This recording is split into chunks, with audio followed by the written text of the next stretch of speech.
Já estamos aqui no ar para você de volta no Bora MS. Hoje no nosso quadro Fala Doutor, eu recebo aqui a advogada previdenciarista Jaqueline Hildebrande Romero para falar aí sobre as mudanças na aposentadoria. É isso mesmo, isso doutora? Mesmo, bom dia. Bruno, bom Bem-vinda mais uma vez ao programa, pois né? É uma satisfação retornar aqui. Eu tive no lançamento do quadro, né? Sim. E agora estamos de volta falando aí sobre o direito previdenciário.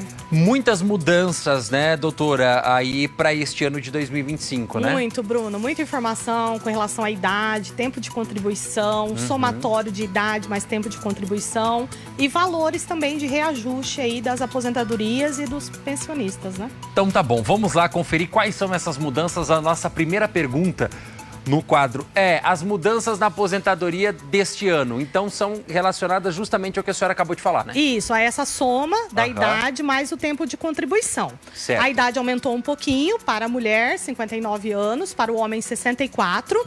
A idade mínima para a aposentadoria do tempo de contribuição, mais a soma desse tempo, 30 anos mínimo de contribuição para a mulher, 35 para o homem. E a soma é necessário que sejam 92 pontos para a mulher e 102 pontos para o homem. Certo. Essa é a principal regra houve a mudança. Ok, vamos a mais uma pergunta então aqui.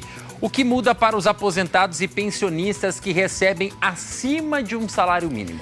Teve uma portaria que foi publicada na segunda-feira e houve um reajuste de 4,77% de aumento para quê? Para equiparar a inflação, porque não havia essa equiparação, né? Certo. Então, de acordo com o INPC do ano passado. Então, quem já era aposentado vai ter esse reajuste a partir de 1º de janeiro do ano passado.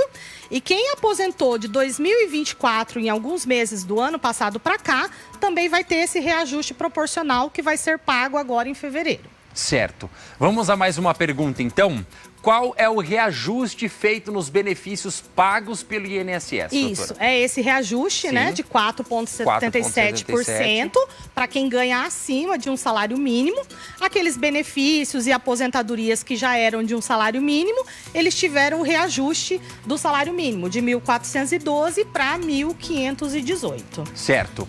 Mais uma pergunta aqui no nosso quadro. Qual será a nova contribuição recolhida à Previdência Social, então, a partir de agora? A contribuição, o INSS, existe uma tabela, né, progressiva de valores de contribuição. Esse valor começa no salário mínimo, que é um percentual de 7,5% sobre o salário mínimo.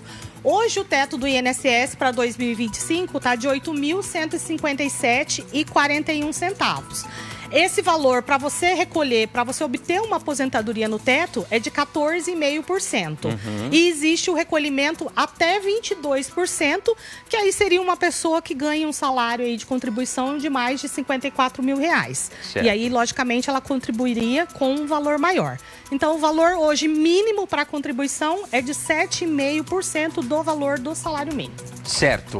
Vamos lá, mais uma pergunta no nosso quadro. Quais são as regras, então, que não vão mudar, não mudarão, né? Ou não mudaram a partir de então? É a regra básica da aposentadoria por idade, que da mulher hoje é de 62 anos, a idade mínima, e 15 anos de contribuição. E para os homens, 65 anos e 20 anos de contribuição. Certo. Vamos lá, então.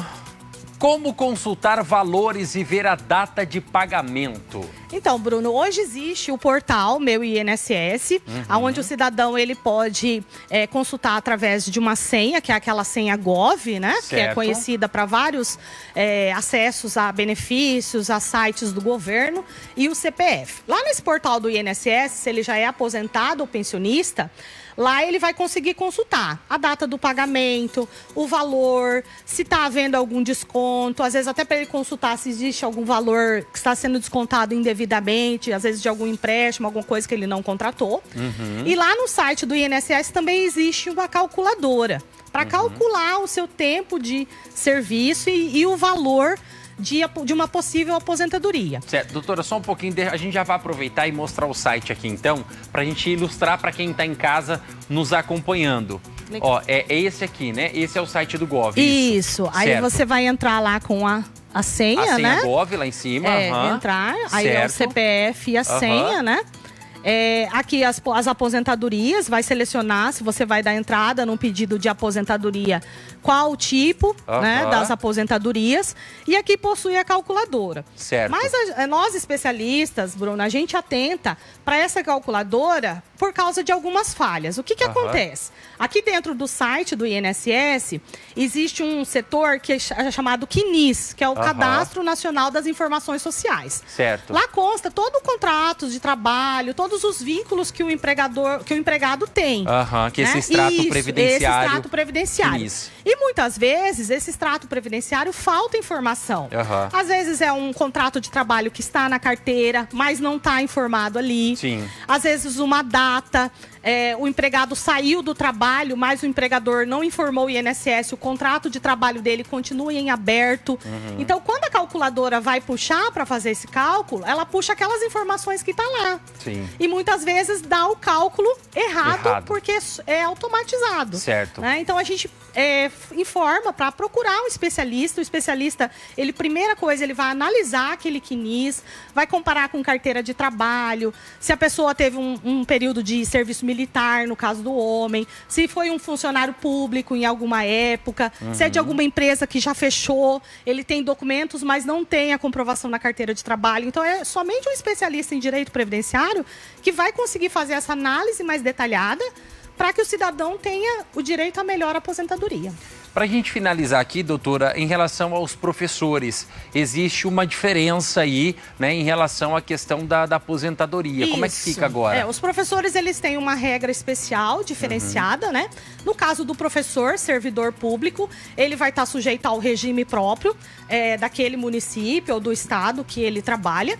E se ele tiver períodos em que ele trabalhou para professor como particular, numa escola particular, ele pode também levar aquele período de trabalho dele, que está lá no CNIS dele, para averbar no serviço público. E também, se ele já saiu do serviço público, trabalhou um tempo no serviço público, ele também pode migrar aquele período do serviço público para a aposentadoria no INSS. Certo. Então, do professor, ele tem regras específicas de aposentadoria, né, onde é feita essa análise de quando ele pode se aposentar. Certo. Bom, eu conversei aqui com a doutora Jaqueline Debrandi Romero, advogada. Doutora, muito obrigado pela sua presença aqui no nosso programa. Eu que agradeço, tá? É uma satisfação estar aqui novamente e a gente está aí sempre à disposição para trazer as informações previdenciárias trabalhistas. Com certeza. Obrigada. Muito obrigado pela sua presença, tá bom? Bom, o nosso quadro Fala Doutor, então, retorna na próxima semana com mais assuntos de interesse da nossa audiência.